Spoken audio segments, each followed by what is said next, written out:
All praise be to Allah, our Creator, Sustainer, and Cherisher. We bear witness there is no deity worthy of worship save Allah. And we bear witness that Muhammad is his servant and last messenger. We ask Allah to send his peace and blessings upon his beloved Prophet Muhammad sallallahu alayhi wasallam, his household and companions, and all his followers till the day of judgment. My dear respected brothers and sisters, fear Allah, be God conscious, and do know that to Him you shall return. When everyone is held accountable for their deeds and rewarded accordingly.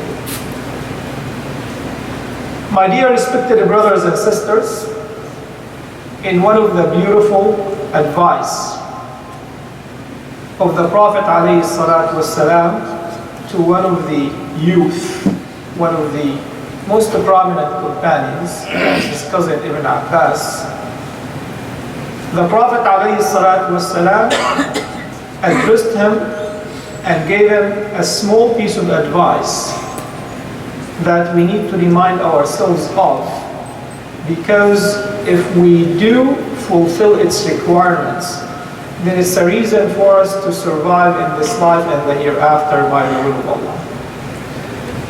As narrated by Tirmidhi, Ibn Abbas says, رضي الله عنه, قال كنت يوما خلف النبي صلى الله عليه وسلم فقال يا غلام إني أعلمك كلمات فاحفظهن. يا غلام احفظ الله يحفظك. احفظ الله تجده تجاهك. إذا سألت فاسأل الله. وإذا استعنت فاستعن بالله. واعلم أن الأمة لو اجتمعت على أن ينفعوك بشيء لم ينفعوك بشيء إلا بشيء قد كتبه الله لك. واعلم أن الأمة لو اجتمعت على أن يضروك بشيء لم يضروك بشيء إلا بشيء قد كتبه الله لك عليك. رفعت الأقلام وجفت الصحف. Ibn Abbas says, I was once behind the Prophet ﷺ on his right. And the Prophet ﷺ, with his kind and gentle words, especially when it came to youth, he said, "Oh young man," in a pleasant way, "I'm teaching you a few words, so do keep him in mind." And the Prophet ﷺ started by saying, which is our topic for today, احفظ الله يحفظك. Do observe Allah, respect His boundaries, so He may protect you and preserve you. If you ask for something, ask it from Allah. Ask it of Allah subhanahu wa ta'ala. And if you seek help, then seek it from Allah subhanahu wa ta'ala.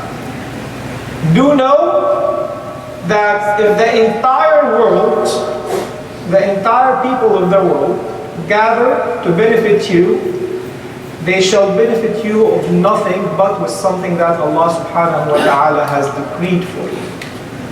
And if they try to harm you, they won't be able to harm you except with that Allah subhanahu wa ta'ala allows. For everything has been written and decreed, everything has been determined. The book is folded and the pens are off. And in this beautiful advice that the Prophet ﷺ is directing to Ibn Abbas, said, احفظ الله يحفظك. You observe Allah and be mindful of Allah so He can protect you. So the ultimate result and goal and benefit in this dunya and the hereafter, to attain the protection and preservation of Allah subhanahu wa ta'ala, the hifz, the protection. So what is that hifz? What is that protection that the Prophet ﷺ is talking about?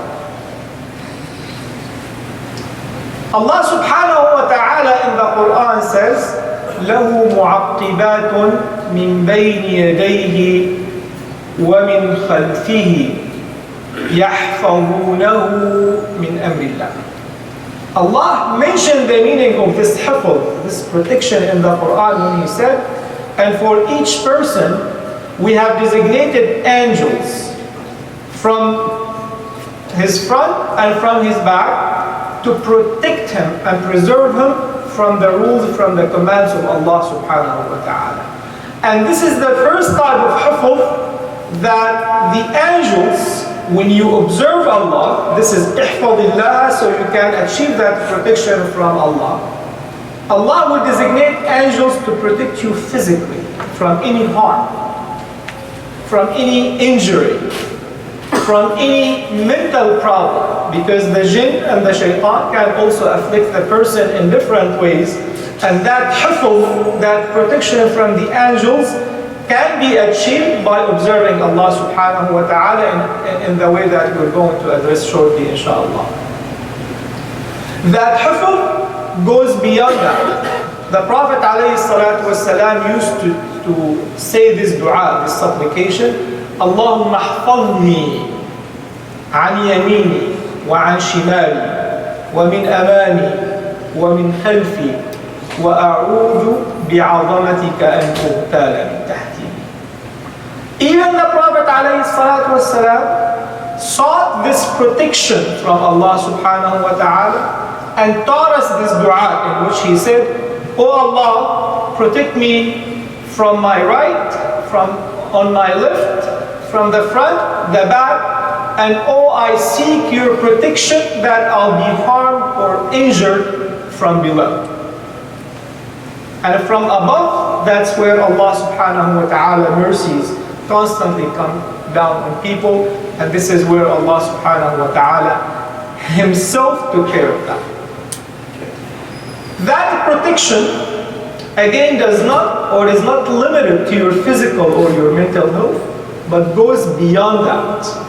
It goes on to your children. Sa'id ibn al-Musayyab radiyallahu anhu used to say to his children, I increase my salah and pray more and more, so Allah subhanahu wa ta'ala قال رجاء أن يحفظكم الله.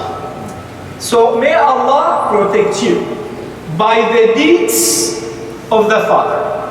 So when you do a good deed yourself, by the barakah, by the blessings of your istiqamah, of your good deeds, that hifz, that protection goes on and transferred to the children. This is what Allah subhanahu wa ta'ala said in the Quran as well. وَالَّذِينَ آمَنُوا وَاتَّبَعَتْهُمْ ذُرِّيَّتُهُمْ بِإِحْسَانٍ أَلْحَقْنَا بِهِمْ ذُرِّيَّتَهُمْ وَمَا أَلَتْنَاهُمْ مِنْ عَمَلِهِمْ مِنْ شَيْءٍ. And those who believe and their children follow on that, then we will give their reward to their children and their children's reward to them, and no one is going to be reduced of their rewards anything. That hifz also, that protection and preservation, goes beyond your physical, your mental condition, your children, your wealth, your provision, all the assets that Allah subhanahu wa ta'ala has blessed you with. It goes on to your deeds as well, to your righteousness, to your faith, to your iman, to your love to Allah subhanahu wa ta'ala. For everyone is prone and inclined to err and commit mistakes, and if you do preserve Allah subhanahu wa ta'ala, observe Him in the way the Prophet alayhi salatu wasalam has prescribed, when you're in a situation where you're weak, Allah subhanahu wa ta'ala will preserve you and will make you avoid that error. This is what He described Yusuf alayhi salam, وَكَذَلِكَ لِنَصْرِفَ عَنْهُ السُّوءَ. Allah subhanahu wa ta'ala has protected him and made him avoid falling into any mistake or any fahisha or any flaw that would displease Allah subhanahu wa ta'ala. And this is why, in a different advice to Ibn Abbas, also as narrated by Imam Ahmad radiyallahu anhu, he said to Ibn Abbas again, تعرف إلى الله في الرخاء يتعرف إليك في الشدة. When you observe Allah subhanahu wa ta'ala in the times of ease, and that's when Allah subhanahu wa ta'ala talks about the time of ease, that either the ease of Iman, when everything is going okay, when you have that energy and that motivation to worship Allah subhanahu wa ta'ala, or in the worldly matters, when everything is at ease. When you are afflicted, when things don't go too well, when you lose that energy, then Allah subhanahu wa ta'ala will observe you, will preserve you, will protect your Iman, and will protect your love to Him. So there are so many reasons to invest in observing Allah subhanahu wa ta'ala the way He should be observed, Azza wa Jal. And how do we do that? When Allah subhanahu wa ta'ala asks you through the Prophet sallallahu alayhi wa sallam to observe Him, it is not for His own benefit. تعالى الله عن ذلك علوا كبيرا. It is for your own benefit, so you can have the reasons to deserve the protection from Allah subhanahu wa ta'ala. And how do you do that? The Prophet alayhi salatu wasalam described this when he said, أن تعبد الله كأنك تراه فإن لم تكن تراه فإنه يراك. This is the first principle and the first method that you need to revive in your heart and observe in your heart and follow and persevere to achieve, because it's not an easy one. But he said that you worship Allah as if you see Him. When you feel that someone is watching over you, someone is following you, you do not do anything that might displease that person by breaking the law or violating any rules. This is the same way you have to develop that habit as if you're seeing Allah subhanahu wa ta'ala constantly watching over you, and realizing that when you do not see Him, He's always watching over you. وَهُوَ مَعَكُمْ أَيْنَمَا كُنْتُمْ. For He's with you anywhere you are. And in a different ayah, Allah said, وَنَحْنُ أَقْرَبُ وَلَقَدْ خَلَقْنَا الْإِنسَانَ وَنَعْلَمُ مَا تُوَسْوِسُ بِهِ نَفْسُهُ وَنَحْنُ أَقْرَبُ إِلَيْهِ مِنْ حَبْلِ الْوَرِيدِ. We've created the human being, and we do know the whispers, the inner thought that he entertains. And we're truly closer to him than he thinks, closer to him than the veins of his necks. Physically and mentally. This is the feeling that the person should have towards Allah. For Allah also said, إِنَّ اللَّهَ كَانَ عَلَيْكُمْ رَقِيبًا. For Allah truly is watchful over it. This is the important part of observing Allah. When you say احفظ الله, when you preserve the rules of Allah, it starts by observing Allah, being mindful that He's truly with you, knows everything inside and outside, and is always and constantly observing what you do. And that's why you need to be bashful, and you need to preserve the boundaries of Allah subhanahu wa ta'ala. The companions had a very nice rule how you do that. What do you do in order to achieve that observance of Allah subhanahu wa ta'ala? They said, for anything you want to do,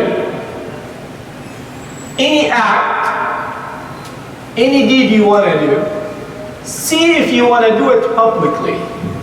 Is that something you dare to do? Is this something you don't have reservations to do? You have no shame to do? If that's the case, then it is okay in the sight of Allah subhanahu wa ta'ala. Can you commit a sin when your parents or when the sheikh or when the neighbors are watching? If you cannot do that, then you better have that respect and esteem to Allah subhanahu wa ta'ala. When you achieve that, this is the meaning of the muraqabah. Observing Allah and being mindful of Him And this is how you achieve احفظ الله يحفظك. This is the first step in order to get and attain that protection and preservation from Allah subhanahu wa ta'ala with all the benefits and the blessing that it comes with.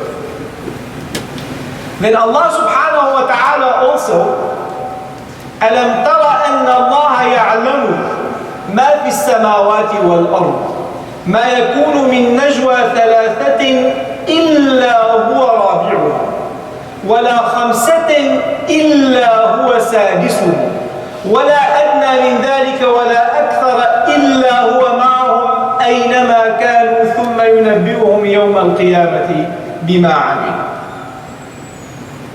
Do realize, this is what Allah tells you, don't you realize that Allah is with you everywhere you are? For if there were 3 people, then He's the 4th of them, and there are 5, then He's the 6th of them, and He's with them everywhere they are, whether they're more or less, and in the day of judgment He's going to bring forth what they have committed and what they have done.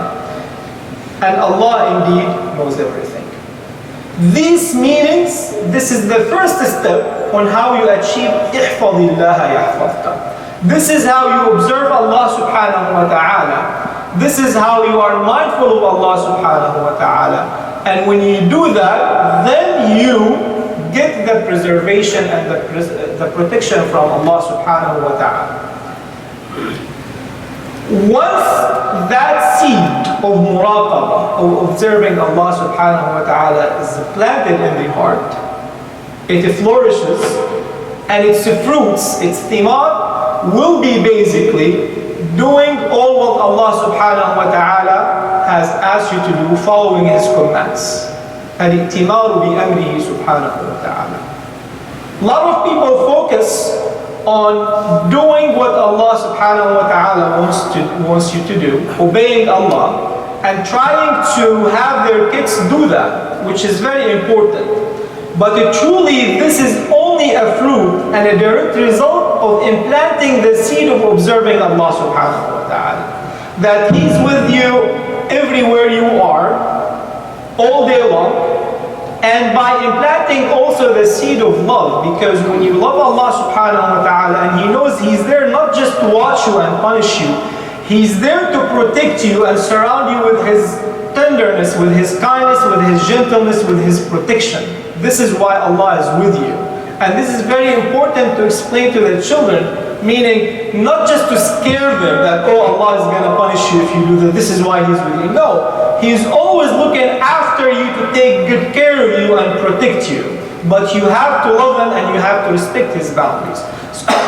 So once that happens, then automatically and as spontaneously, the other result comes, that is obeying Him and following His command subhanahu wa ta'ala. And then the other result is avoiding anything that displeases Him subhanahu wa ta'ala. Because if this is what He's providing for you, then you better not do anything that He displeases you, because He deserves nothing but to be pleased Jalla wa ala. اللهم اجعلنا ممن يستمعون القول فيتبعون احسنه. اقول قولي هذا واستغفر الله لي ولكم فيا فوز المستغفرين استغفر الله.